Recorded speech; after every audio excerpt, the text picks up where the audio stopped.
இந்த துவாவின் மூலமாக இழந்ததை எல்லாம் பன்மடங்காக திருப்பி பெறுவதற்குரிய ஒரு வழியை நமக்கு அல்லாஹ் தருகிறான் என்ற இந்த செய்தி மட்டும் இந்த காணொளியின் வழியாக நான் உங்களுக்கு சொல்லுகிறேன்.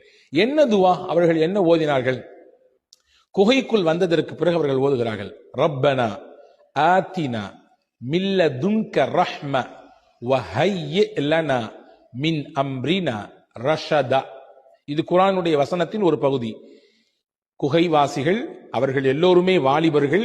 குகைக்குள்ளே வந்ததற்கு பிறகு அவர்கள் அல்லாஹ்விடத்தில் இப்படி துவா செய்கிறார்கள், ரப்பனா ஆத்தினா, இறைவா எங்கள் ரப்பே நீ எங்களுக்கு கொடு, உன் புறத்திலிருந்து அருளை கொடு என்று சொன்னார்கள். அந்த அருளை கொடுப்பதோடு மட்டுமில்லாமல் வஹய்யி லனா மின் அம்ரினா ரஷதா, எங்கள் காரியத்தை எங்களுக்கு உன்புறத்திலிருந்து நேர்வழி பெற்றதாக இலகுவாக ஆக்கிக் கொடு என்று கேட்டார்கள்.